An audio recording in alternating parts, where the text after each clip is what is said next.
সবাইকে স্বাগত জানাচ্ছি ২১শে বিজনেসে। সঙ্গে আছি আমি হিরোজুম্মান। দর্শক, এই অনুষ্ঠানের মাধ্যমে আমরা আপনাদেরকে জানিয়ে দেই দেশ বিদেশের ব্যবসা বাণিজ্য, অর্থনীতি ও শেয়ার বাজারের সর্বশেষ খবরাখবর। দর্শক, শুরুতেই জানিয়ে দিচ্ছি শেয়ার বাজারের এই মুহূর্তের সর্বশেষ খবরাখবর।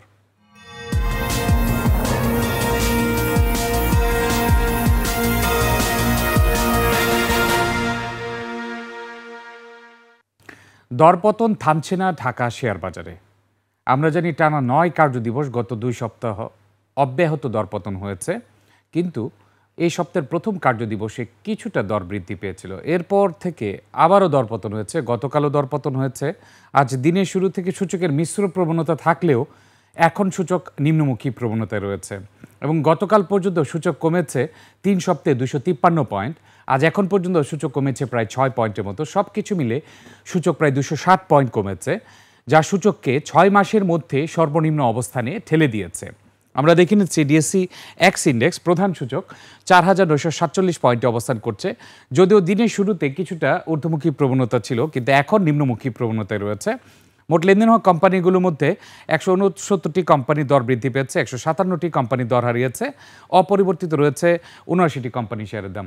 দর্শক, আপনাদেরকে জানিয়ে রাখি, ঢাকা শেয়ার বাজারের এই দর পতন, এতে কোনো কারসাজি চক্র রয়েছে কিনা, অস্বাভাবিক কোনো পতনের জন্য কোনো কারসাজি চক্রের অবদান রয়েছে কিনা সেটি তদন্ত করার জন্য বিএসইসি ৪ সদস্যের একটি কমিটি গঠন করেছে, যেখানে সদস্য হিসেবে রয়েছেন ঢাকা স্টক এক্সচেঞ্জ এবং সিডিবিএল থেকেও কর্তৃপক্ষ রয়েছেন। এবং এই কমিটির মূল উদ্দেশ্য হচ্ছে যে এই যে দরপতন হচ্ছে ঢাকা শেয়ার বাজারে টানা ৩ সপ্তাহ যাবৎ, এই দরপতনটি স্বাভাবিক নাকি অস্বাভাবিক সেটি খতিয়ে দেখার জন্য। এবং এই কমিটিকে গতকাল কমিটি গঠন করা হয়েছে। ১৫ দিনের মধ্যে কমিটিকে তাদের তদন্ত রিপোর্ট জমা দেওয়ার জন্য বলা হয়েছে বিএসইসি কর্তৃপক্ষ থেকে। এছাড়া এখন দেখে নিই, লেনদেনের গতি গতকাল ১০০ কোটি টাকার মতো বৃদ্ধি পেয়েছিল এর আগের কার্যদিবসের তুলনায়। গতকাল লেনদেন হয়েছিল ৪৫৩ কোটি টাকা, কিন্তু আজ আবার লেনদেনের গতি অনেকখানি কমে গিয়েছে।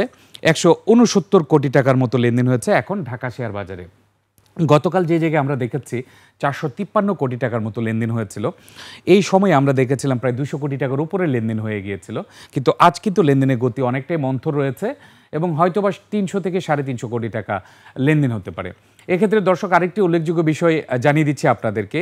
আইসিবিকে বাংলাদেশ ব্যাংক থেকে যে সভারেন গ্যারান্টির বিপরীতে ৩,০০০ কোটি টাকার লোন দেওয়া হয়েছিল কম সুদে, সে আইসিবিও গতকাল তাদের একটি ডিসক্লোজার প্রকাশ করেছে, যেখানে তারা বলেছেন যে আইসিবি ২,০০০ কোটি টাকা দিয়ে ঋণ পরিশোধ করেছে, ১,০০০ কোটি টাকা পুঁজিবাজারে বিনিয়োগ করেছে এবং পুঁজিবাজারে তালিকাভুক্ত এ ক্যাটাগরি শেয়ারে তারা ১,০০০ কোটি টাকা বিনিয়োগ করেছে।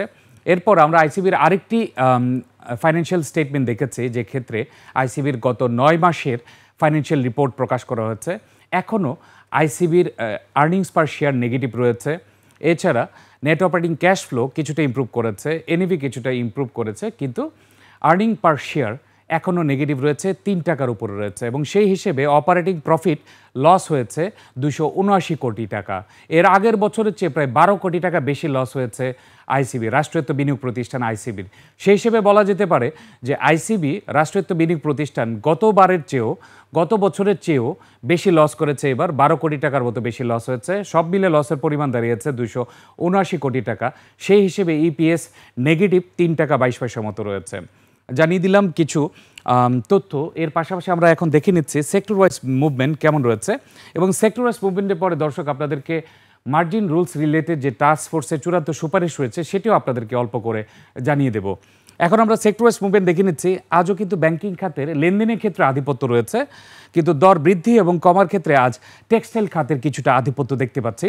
আপনারা জানেন পুঁজিবাজারে ৫৮টি কোম্পানি, সবচেয়ে বেশি তালিকাভুক্ত কোম্পানি রয়েছে টেক্সটাইল খাতে। এই টেক্সটাইল এবং ইন্স্যুরেন্স খাতে, দুইটি খাতেই ৫৮টি করে কোম্পানি তালিকাভুক্ত রয়েছে।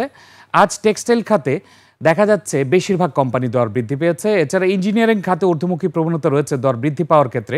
লাইফ ইন্স্যুরেন্সের ক্ষেত্রেও দর বৃদ্ধি পাওয়ার ক্ষেত্রে ঊর্ধ্বমুখী প্রবণতা রয়েছে। তবে লেনদেনের গতি মন্থর থাকার কারণে ব্যাংকিং খাতেই একমাত্র দেখা যাচ্ছে যে গতকালের মতো লেনদেন হচ্ছে ২৮ কোটি টাকা।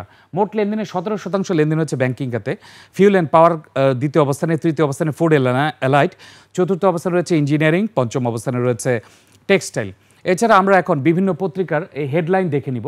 হেডলাইন দেখার পরে আমরা দেখে নিব যে সূচকের অবস্থান কেমন রয়েছে। এক্ষেত্রে হেডলাইন দেখার আগে আপনাদেরকে সংক্ষিপ্তভাবে আমি কিছু পয়েন্ট বলে দিচ্ছি টাস্ক ফোর্স রিলেটেড। দর্শক, আপনারা জানেন যে পুঁজিবাজারের জন্য যে টাস্ক ফোর্স গঠন করা হয়েছে 7ই অক্টোবর পুঁজিবাজারের জন্য টাস্ক ফোর্স গঠন করা হয়েছে। 6 মাস অতিবাহিত হওয়ার পরে আমরা চূড়ান্ত সুপারিশ পেলাম মার্জিন রুলস নিয়ে। আপনারা জানেন টাস্ক ফোর্স 3 ধরনের সুপারিশ দিয়েছে, মার্জিন লোন দিয়েছে, আইপিও দিয়েছে, আরেকটি সুপারিশ ছিল। এই সুপারিশের পর আমরা গতকাল মার্জিন লোনের চূড়ান্ত সুপারিশ দেখেছি। এই চূড়ান্ত সুপারিশে যে বিষয়গুলো উঠে এসেছে এর মধ্যে কিছু বিরূপ প্রতিক্রিয়া রয়েছে বিনিয়োগকারী এবং বাজার বিশ্লেষকদের। এর মধ্যে প্রথম যেটি রয়েছে, লাইফ ইন্স্যুরেন্সের যে লাইফ ফান্ড রয়েছে, মার্জিন লোনের ক্ষেত্রে মার্কেট ক্যাপিটালাইজেশন টু লাইফ ফান্ডের রেশিও সর্বোচ্চ 30 হতে পারবে, যেটি নিয়ে বাজারে কিছুটা বিরূপ প্রতিক্রিয়া রয়েছে। এছাড়া আরও রয়েছে মার্জিন লোন সর্বোচ্চ 10 কোটি টাকা দেয়া যাবে। আরও কিছু নিয়ম রয়েছে। এর মধ্যে রয়েছে কোনো বিনিয়োগকারী যদি 2টি ব্রোকারেজ হাউসে অ্যাকাউন্ট খুলে রাখে, ধরে নেওয়া যাক একটি ব্রোকারেজ হাউসে মার্জিন লোন রয়েছে আর একটি নন মার্জিন রয়েছে, যদি বিনিয়োগকারীর মার্জিন লোন অ্যাকাউন্টে নেগেটিভ ইকুইটি হয়ে যায়, অ্যাডজাস্ট করার জন্য নন মার্জিন ব্রোকারেজ হাউস থেকেও অ্যাডজাস্ট করা যাবে, যে ক্ষেত্রে তাহলে এখন সেন্ট্রালাইজড হয়ে যাবে। সেই ক্ষেত্রে কোনো এক বিনিয়োগকারী যদি এক ব্রোকারেজ হাউসের সাথে নেগেটিভ ব্যালেন্স থাকে, আরেক ব্রোকারেজ হাউসে পজিটিভ ব্যালেন্স থাকে, তাহলে সেটা দিয়ে নেগেটিভ ইকুইটি অ্যাডজাস্ট করা যাবে, সেটি ছিল। আরেকটি হচ্ছে যে সিঙ্গেল স্টক এক্সপোজার লিমিট। সেক্ষেত্রে 3টি রুলস রয়েছে সিঙ্গেল স্টক এক্সপোজার লিমিটে। এক্ষেত্রে রুলসটি রয়েছে যে ফ্রি ফ্লোটের 10%, অর্থাৎ মার্কেটে যে শেয়ার রয়েছে ওই কোম্পানিটি সর্বোচ্চ 10% ফ্রি ফ্লোটের শেয়ার নেওয়া যাবে। 3টি উপায়ের মধ্যে সর্বনিম্ন যেটি সেটি হবে। এর মধ্যে একটি হচ্ছে ফ্রি ফ্লোটে 10%, আরেকটি হচ্ছে অ্যাভারেজ যে লেন্ডার্সের অ্যাভারেজ ইকুইটি, অর্থাৎ ব্রোকারেজ হাউসের অ্যাভারেজ ইকুইটির 100%-এর বেশি হওয়া যাবে না। আরেকটি হচ্ছে 20% of the market value of assets in the lenders margin loan basket.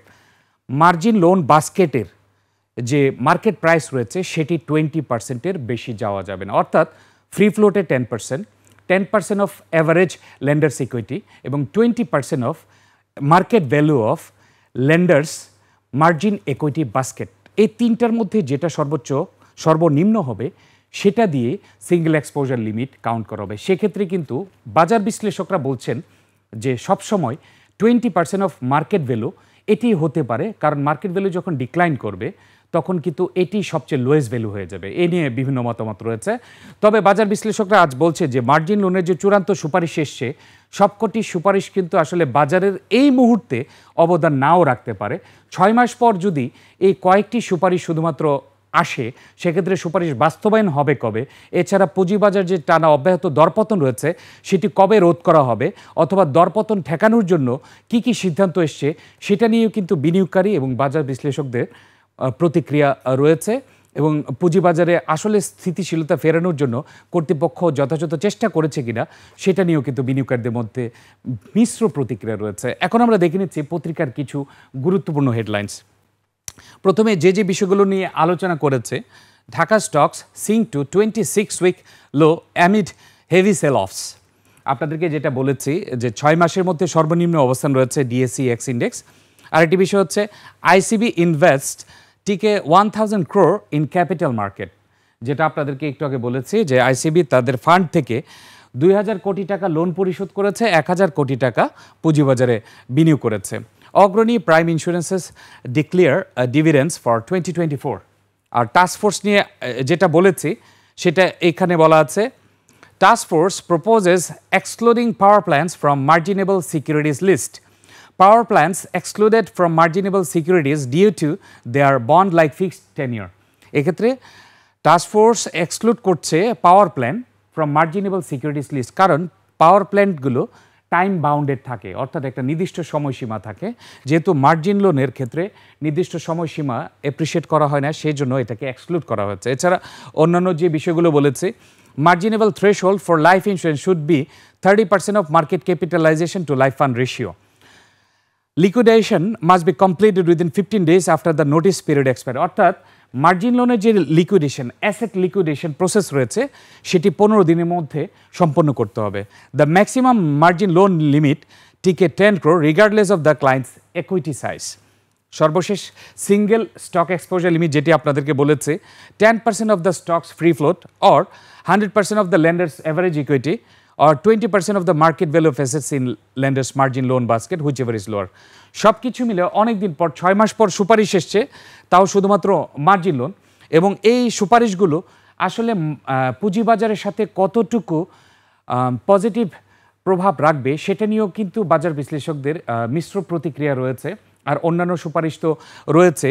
তো সব কিছু মিলে আমরা পুঁজিবাজারে কিন্তু খুব একটা বেশি ইতিবাচক প্রবণতা দেখতে পাচ্ছি না, যার দরুন আপনারা দেখতে পাচ্ছেন এখন সূচক কমেছে প্রায় 10 পয়েন্টের কাছাকাছি। সেই হিসাব করলে সূচক 5205 ছিল সর্বশেষ পজিটিভ মুভমেন্ট, 4943 পয়েন্টে রয়েছে, প্রায় 260 পয়েন্ট সূচক কমে গিয়েছে এই টানা 3 সপ্তাহে।